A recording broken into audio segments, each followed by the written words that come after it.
Hi guys. Thoyyib YouTube ചാനലിലേക്ക് എല്ലാവർക്കും മാന്യ പ്രേക്ഷകർക്ക് സ്വാഗതം. നമ്മുടെ ഇന്ത്യയും പാകിസ്ഥാനും തമ്മിലുള്ള യുദ്ധം നമ്മൾ കണ്ടു, കേട്ടു, അറിഞ്ഞതാണ്.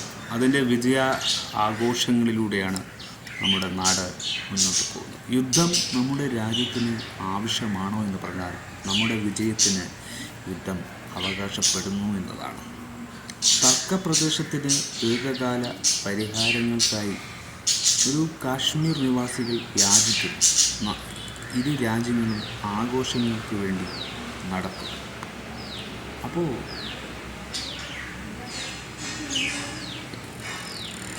ഡൽഹിയിൽ നിന്ന് എലിസ്പിറ്റേഴ്സ്, ഇസ്ലാമാബാദിൽ ഷാമിർ ബലൂച്ച്, കാശ്മീരിൽ ആകാശ് ഹസൻ എന്നീ പേർ ആഘോഷിക്കപ്പെടുകയാണ്. അവർ വാരാന്ത്യയിൽ പ്രഖ്യാപിച്ച വെടിനിർത്തൽ കരാർ പ്രകാരം ഇരു രാജ്യങ്ങളും യുദ്ധത്തിൻ്റെ പൊക്കിൽ നിന്ന് കരകയറിയതോടെ ഇന്ത്യയും പാകിസ്ഥാനും വിജയം അവകാശപ്പെട്ടു. ഇരുപക്ഷവും പരസ്പരം പ്രധാന സൈനിക താവളത്തിൽ മിസൈൽ ഡോൺ ആക്രമണം നടത്തുന്നതിൽ കലാശിച്ച ദിവസങ്ങളോളം നീണ്ടുനിന്ന ഏറ്റുമുട്ടലുകൾക്ക് ശേഷം പതിറ്റാണ്ടുകൾക്കിടയിലെ പൂർണ്ണതോതിലുള്ള യുദ്ധത്തിലേക്ക് അവർ എത്തിയ ഏറ്റവും അടുത്ത സമയമായിരുന്നു ശനിയാഴ്ചയും ഞായറാഴ്ചയുമൊക്കെ. വൈകുന്നേരം ഇന്ത്യയും പാകിസ്ഥാനും തമ്മിൽ വെടിനിർത്തലാണ് ഡോൺ ഡ്രോപ്പ് പ്രഖ്യാപിച്ചു. നിരവധി പേരുടെ മരണത്തിനും നാശത്തിനും കാരണമായേക്കാവുന്ന നിലവിലെ ആക്രമണം അവസാനിപ്പിക്കേണ്ട സമയമാണിതെന്ന് പൂർണ്ണമായും അറിയാനും മനസ്സിലാക്കാനും ശക്തിയും ജ്ഞാനവും ധൈര്യവും കാണിച്ചെന്ന് ട്രംപ് ഇരു രാജ്യങ്ങളെയും അഭിനന്ദിച്ചു എന്നതാണ്. വെടിനിർത്തൽ പ്രഖ്യാപിച്ച് മണിക്കൂറുകൾക്കുള്ളിൽ കാശ്മീരിലെ തർക്ക അതിർത്തിയിൽ വെടിവെടുപ്പ് പുനരാരംഭിക്കുകയും ഇന്ത്യൻ ഭരണത്തിനുള്ള കാശ്മീരിലേക്ക് വീണ്ടും മിസൈലുകളും ഡ്രോണുകളും വിക്ഷേപിക്കുകയും ചെയ്തതോടെ അത് തകർന്നു എന്ന ആശങ്കയുണ്ടായിരുന്നു. എന്നിരുന്നാൽ ഞായറാഴ്ച രാവിലെയോടെ അതിർത്തിയുടെ ഇരുവശങ്ങളും കാര്യങ്ങൾ ശക്തമായി. ദുർബലമായ സമാധാനം നിലനിൽക്കുമെന്ന് പലരും പ്രത്യാശിച്ചു. ഇരുപക്ഷവും പരസ്പരം ലംഘനങ്ങൾ കാരണക്കാരനാണെന്ന് ആരോപിച്ച് പാകിസ്ഥാൻ വെടിനിർത്തൽ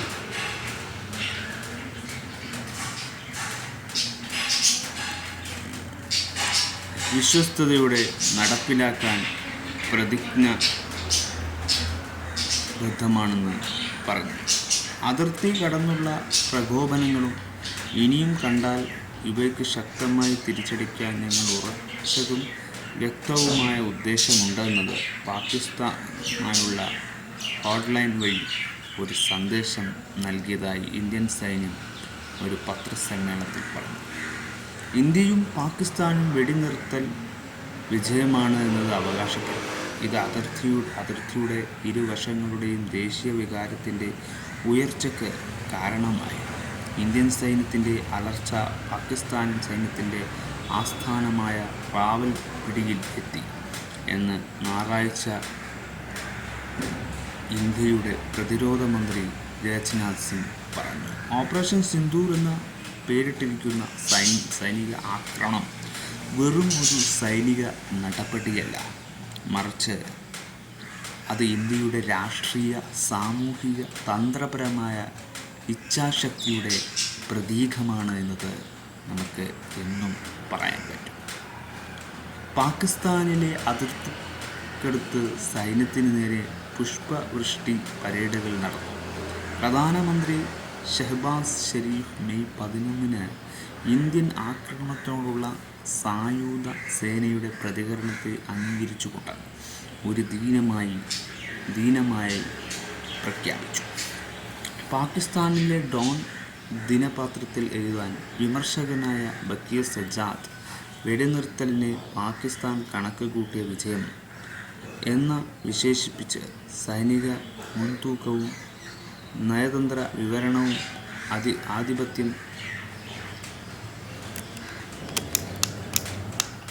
ആധിപത്യം സ്ഥാപിക്കാൻ ശ്രമിച്ചതിനേക്കാൾ ശക്തമായ ഇന്ത്യയും ശക്തമായി നിഷേധിച്ചു. ആഴ്ചകളോളം നീണ്ടുനിന്ന ആക്രമണമായ അതിർത്തി കടന്നുള്ള ശെലാക്രമണത്തിൻ്റെ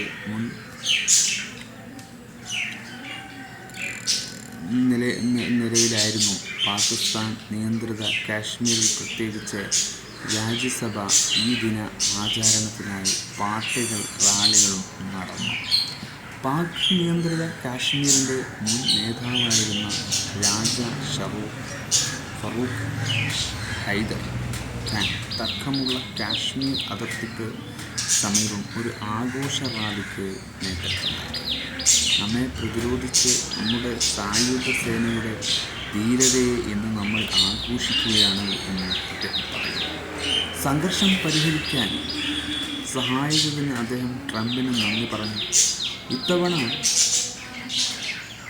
ഞങ്ങൾ യുദ്ധത്തോടെ വളരെ അടുത്തായിരുന്നു, അതിനാൽ അദ്ദേഹത്തിന് ഇടപെടൽ വളരെ സ്വാഗതാർഹമായിരുന്നു. എന്നാൽ കാശ്മീരിൽ പ്രശ്നം ദീർഘകാലത്തേക്ക് പരിഹരിക്കാതെ മേഖലയിൽ സമാധാനം നിലനിൽക്കില്ലെന്ന് നമുക്ക് പറയേണ്ടി വരും. പാക് അധീന കാശ്മീരിലെ നിലം വാലിയിൽ താമസിക്കുന്ന സഹദ് പറഞ്ഞ് കഴിഞ്ഞ കുറച്ച് ദിവസങ്ങളിൽ തൻ്റെ ജീവിതത്തിലെ ഏറ്റവും ഭയാനകമായിരുന്നു അതിർത്തി പോസ്റ്റുകളുടെയും ഇന്ത്യൻ വെടിവെപ്പിൻ്റെയും നേരിൽ ജീവിക്കുന്ന ഞങ്ങളെക്കാൾ സന്തോഷവതിയായി മറ്റാർക്കും കഴിയില്ല. സാധാരണ ജീവിതം തിരികെ ലഭിച്ചതിൽ എല്ലാവരും സന്തുഷ്ടരാണ് അവർ പറഞ്ഞു. ഇന്ത്യൻ അതിർത്തിയിലും ആഘോഷങ്ങൾ നടന്നു. എന്നിരുന്നാലും തർക്കപ്രദേശങ്ങൾ നിവാസികൾ പറഞ്ഞു വെടിനിർത്തൽ സ്വാഗതാർഹമാണെങ്കിലും 1947 ഇന്ത്യ വിഭജനം മുതലുള്ള ഹിമാലയൻ പ്രദേശ കാശ്മീരിനെ ചൊല്ലി ഇന്ത്യയും പാകിസ്ഥാനും തമ്മിൽ പലപ്പോഴും നിലനിന്നിരുന്ന രക്തസുരക്ഷിതമായ തർക്കത്തിൽ അടിസ്ഥാന പ്രശ്നം പരിഹരിച്ച എന്നതാണ്. കാശ്മീരിലെ ഇന്ത്യൻ അതിർത്തിയിലെ ഏറ്റവും കൂടുതൽ നാശനഷ്ടങ്ങൾ സംഭവിച്ച പ്രദേശമായ ഭൂജിൽ താമസിക്കുന്ന 55-കാരനായ ജീൻ അതിർത്തി കടന്നുള്ള വെടിവെപ്പിൽ നൂറുകണക്കിന് വീടുകൾ നശിക്കുകയും ഡസൻ കണക്കിന് പേർ കൊല്ലപ്പെടുകയും ചെയ്തു. കാശ്മീരികൾ ഇതേ സാഹചര്യ ആഗോള ശക്തികളുടെ മധ്യസ്ഥയിൽ താൽക്കാലിക വെടിനിർത്തലുകളും മുമ്പ് പലതവണ കണ്ടിട്ടുവെന്ന് പറഞ്ഞു. പ്രധാന പ്രശ്നം പരിഹരിക്കപ്പെട്ടിട്ടില്ല. സൈനികൾ ഇപ്പോഴും ആയുധങ്ങളും ട്രാക്കുകളുമായി പരസ്പരം അഭിമുഖീകരിക്കുന്നു. അദ്ദേഹം പറഞ്ഞു, ഇന്നൊരു തർക്കമായിരുന്നു, നാളെ മറ്റന്നേക്കും തോക്കുകളും വീണ്ടും മുഴങ്ങും. എന്നെപ്പോലെയുള്ള സാധാരണക്കാരെ കോസ്റ്റ് ഫയറിൽ കൊടുക്കും. ആണവ ശക്തികളുടെ ഏറ്റുമുട്ടലിൽ നമ്മൾ വെറും സംഖ്യകൾ. ഒരു പക്ഷത്തോടും ഞാൻ അപേക്ഷിക്കുന്നു, ഞങ്ങളുടെ വ്യത്യാസങ്ങൾ പരിഹരിക്കുക, സമാധാനത്തോടെ ജീവിക്കുക, ഞങ്ങളെ ജീവിക്കാൻ അനുവദിക്കുക. ആഴ്ചകളോളം നീണ്ടുനിന്ന സംഘർഷങ്ങൾക്ക് ശേഷം ഈ ആഴ്ച ആക്രമണങ്ങൾ ബുധനാഴ്ചയും ആരംഭിച്ചു. ഇന്ത്യൻ മിസൈലുകൾ പാകിസ്ഥാനിൻ്റെ 9 സ്ഥലങ്ങളിൽ ആക്രമണത്തിൽ നടത്തി 31 പേർ കൊല്ലപ്പെട്ടു. കഴിഞ്ഞ മാസം അവസാനം ഇന്ത്യൻ ഭരണത്തിലേക്കുള്ള കാശ്മീരിൽ 25 ഹിന്ദു വിനോദസഞ്ചാരികളെയും ഒരു ഗൈസിനെയും തീവ്രവാദികൾ കൊലപ്പെടുത്തിയ ആക്രമണത്തിനുള്ള പ്രതികാരമായി ഭീകരാടിസ്ഥാന സൗകര്യങ്ങൾ, തീവ്രവാദ പരിശീലന ക്യാമ്പുകൾ ലക്ഷ്യമിട്ടിരുന്നു. ആ ആക്രമണങ്ങൾ എന്ന് ഇന്ത്യ പറഞ്ഞു. ഇതിന് പാകിസ്ഥാൻ പിന്തുണയുള്ള തീവ്രവാദികളാണെന്ന് അവർ ആരോപിച്ചു. തുടർച്ചയായി 2 രാത്രികളിൽ പാകിസ്ഥാൻ ഡ്രോൺ ആക്രമണം നടത്തിയതായി ഇന്ത്യ ആരോപിച്ചതോടെ സ്ഥിതി കൂടുതൽ വഷളായി. ശനിയാഴ്ചത്തോടെ വെടിനിർത്തലിന് മധ്യസ്ഥത വഹിച്ചതിന് അമേരിക്ക വലിയ അംഗീകാരം നേടി. സ്റ്റേറ്റ് സെക്രട്ടറി മാർക്കോ റൂബിയോയും വൈസ് വൈസ് പ്രസിഡന്റ് ജെഡി വാൻസും ഇരു രാജ്യങ്ങളുടെയും 48 മണിക്കൂർ തീവ്രമായ നയതന്ത്ര ചർച്ചകളിൽ ഏർപ്പെട്ടതും ഒടുവിൽ ശനിയാഴ്ച ആയുധം താഴെ വെക്കാൻ ഇരു രാജ്യങ്ങളെയും ബോധ്യപ്പെടുത്തിയതും റിപ്പോർട്ട് സൗദി അറേബ്യ, UK തുടങ്ങിയ മറ്റ് രാജ്യങ്ങൾക്ക് ഈ അംഗീകാരം ലഭിച്ചു. US-ഉം പാകിസ്ഥാനും തമ്മിലുള്ള വർദ്ധിച്ചുവരുന്ന ശത്രുതയിൽ US ഇടപെട്ടില്ലെന്ന് വന്യാസം ആദ്യം പറഞ്ഞിരുന്നു. അത് ഞങ്ങളുടെ കാര്യമല്ല എന്ന് അദ്ദേഹം അവകാശപ്പെട്ടു. എന്നിരുന്നാൽ സംഘർഷം പൂർണ്ണമായി ആണവ ഭീഷണിയായി വളരാനുള്ള സാധ്യതയുണ്ടെന്ന് US ഇൻ്റലിജൻസ് ആശങ്ക പ്രകടിപ്പിച്ചതിനും അവരുടെ മനോഭാവം മാറിയതായും വൃത്തങ്ങൾ അറിയിച്ചു. ട്രംപ് നടത്തിയ ഫോൺ കോളുകൾ ഉൾപ്പെടെ വെടിനിർത്തൽ അമേരിക്കൻ വഹിച്ച സജീവമായ പാക് ഉപഭൂഖണ്ഡത്തിൽ പ്രസിഡന്റായ താൽപ്പര്യം ഉണർത്തുന്നതായി തോന്നി. ഇന്ത്യയുമായും പാകിസ്ഥാനുമായുമുള്ള ഈ വ്യാപാരം ഗണ്യമായി വർദ്ധിപ്പിക്കുമെന്ന് അദ്ദേഹം പ്രതിജ്ഞയെടുത്തു. ഞായറാഴ്ച നടന്ന പത്രസമ്മേളനത്തിൽ തന്നെ പാകിസ്ഥാനെതിരെ ആക്രമണത്തെക്കുറിച്ച് കൂടുതൽ വിവരങ്ങൾ ഇന്ത്യൻ സൈനിക വക്താക്കൾ നൽകി. ആദ്യം വെടിനിർത്തൽ അഭ്യർത്ഥിച്ചു. പാകിസ്ഥാനാണ് അവകാശപ്പെട്ടത്. അതിർത്തിയിൽ പാകിസ്ഥാൻ നടത്തിയ വെടിവെപ്പിൽ 5 സൈനികർ കൊല്ലപ്പെട്ടുവെന്നും നിയന്ത്രണ രേഖയിൽ നടത്തിയ വെടിവെപ്പിൽ പാകിസ്ഥാനിൽ നിന്ന് 40ഓളം സൈനികരെ നഷ്ടപ്പെടുമെന്നും ഇന്ത്യൻ അവകാശപ്പെട്ടു. പാകിസ്ഥാനിൽ അതിർത്തിയിൽ താമസിക്കുന്ന 100 തീവ്രവാദികളെ വധിച്ചതും അവകാശപ്പെട്ടു. എണ്ണം സ്ഥിരീകരിക്കാൻ കഴിഞ്ഞിട്ടില്ല. കുറച്ച് പാകിസ്ഥാൻ വിമാനങ്ങൾ വെച്ചെടുത്തായി അവർ അവകാശപ്പെട്ടു. എന്നിരുന്നാലും കൂടുതൽ വിശദീകരിച്ചിട്ടുള്ള ബുധനാഴ്ച നടന്ന ആക്രമണത്തിൽ പാകിസ്ഥാൻ മിസൈലുകൾ കുറഞ്ഞത് 3 ഇന്ത്യൻ സൈനിക ജെറ്റുകളായി വീഴ്ത്തിയെന്ന പാകിസ്ഥാൻ്റെ അവശിഷ്ടങ്ങളുടെ വിദഗ്ധ വിശകലനത്തെ പിന്തുണച്ചതിനെക്കുറിച്ചും ചോദിച്ചപ്പോൾ നഷ്ടങ്ങൾ സംഘർഷത്തിൻ്റെ ഭാഗമാണ് എന്നും എല്ലാ പൈലറ്റുമാരും നാട്ടിലേക്ക് മടങ്ങിയെന്നും ഇന്ത്യൻ പറഞ്ഞു. അപ്പോൾ വസ്തുതകൾ അങ്ങനെ ഇങ്ങനെ ഒരുപാട് വസ്തുതകളാണ് നമ്മുടെ രാജ്യത്ത് നടക്കുന്നത്. നമ്മുടെ ജുഡീഷ്യറിയുടെ സംഘർഷണ രീതിയാണിത്. അപ്പോൾ നമ്മുടെ രാജ്യത്തിൻ്റെ ഇന്ത്യൻ പാകിസ്ഥാൻ അപ്ഡേറ്റ് ആവുന്ന ഈ ന്യൂസ്, ഇന്ത്യൻ പാകിസ്ഥാൻ അപ്ഡേറ്റുകൾ മാരകമായ പോരാട്ടം അവസാനിപ്പിച്ചതിന് വലിയൊരു കാര്യം തന്നെയാണ്. അത് അവസാനിപ്പിച്ചതുകൊണ്ട് നമ്മുടെ രാജ്യത്തിന് സമാധാനമല്ല.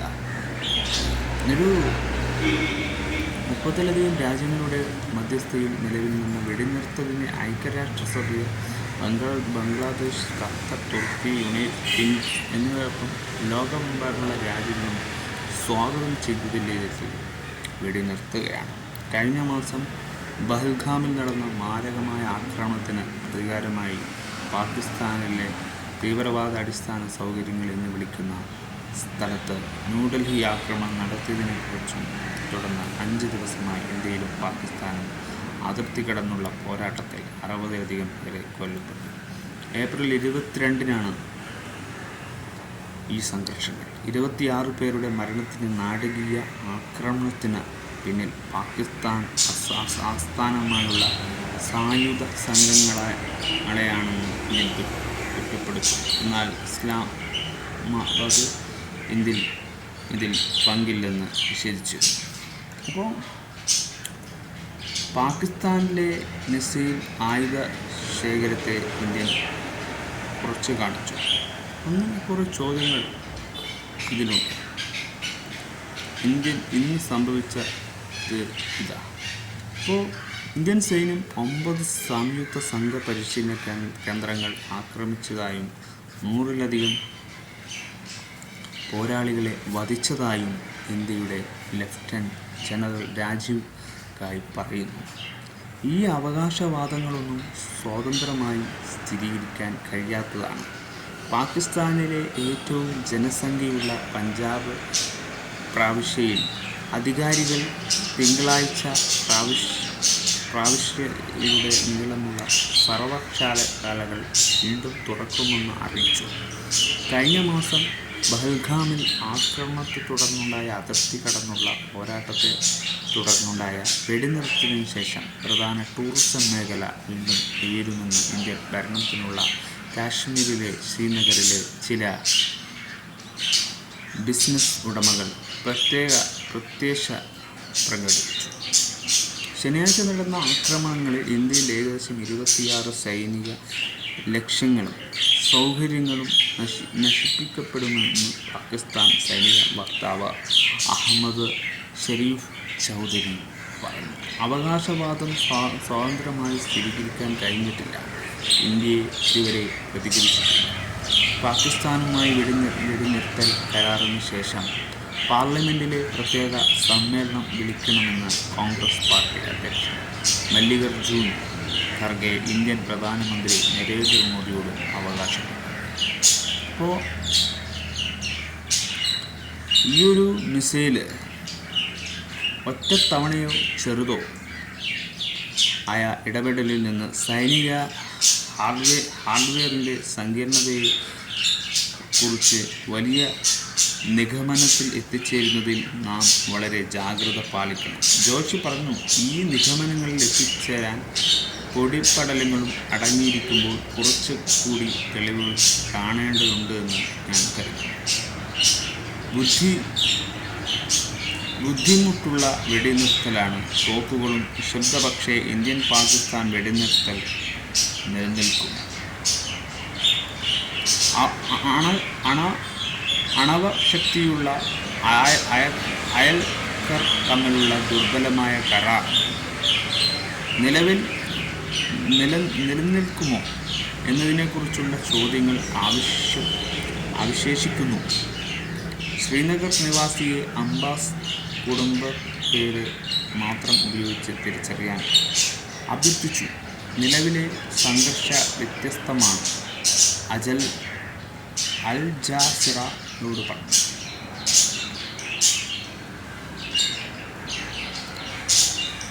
കാതലായ പ്രശ്നം ഇപ്പോഴും പരിഹരിക്കപ്പെട്ടിട്ടില്ല.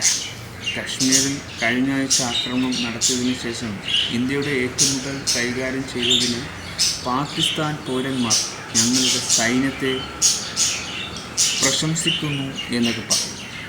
നമ്മുടെ വ്യോമസേന അവരെ ശരിയായ പാഠം പഠിപ്പിക്കുകയും അവരെ ലക്ഷ്യം വെക്കുകയും ചെയ്ത രീതി അവരെ ശത്രുത അവസാനിപ്പിക്കാൻ നിർബന്ധിതരാക്കി എന്നതാണ്. നമ്മുടെ സൈന്യം അവരോട് പറഞ്ഞതുപോലെ നിങ്ങൾക്ക് അത് ആരംഭിക്കാം, പക്ഷേ ഞങ്ങളത് എങ്ങനെ അവസാനിപ്പിക്കും എന്ന് നിങ്ങളോട് പറയും. ലാഹോർ നിവാസിയെ സഫർ നഖ്വി പറഞ്ഞു. ഇന്ത്യൻ ഭരണത്തിലുള്ള കാശ്മീർ പാകിസ്ഥാൻ നടത്തിയ കനത്ത ഷെല്ലാക്രമണത്തെ തുടർന്ന് ഒഴിഞ്ഞുമാറിയ ലക്ഷക്കണക്കിന് ആളുകൾ ജാഗ്രതയോടെ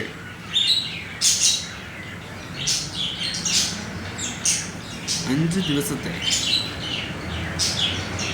ഇരു രാജ്യങ്ങളും ആഴ്ചത്തിൽ വധിച്ച് പതിറ്റാണ്ടിന് ശേഷം ആദ്യമായി പ്രധാന നഗരങ്ങളിലെത്തി. പാകിസ്ഥാനിലാണ് ഏറ്റവും കൂടുതൽ മരണങ്ങളും മിക്കവാറും എല്ലാം സിവിൽമാരും കൊല്ലപ്പെട്ടു.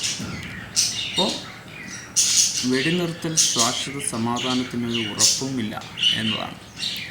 ഇന്ന് ചാക്കോത്തി ടാക്സി അവർ മുഹമ്മദ് അഖ്ലഖ് പറയുന്നു.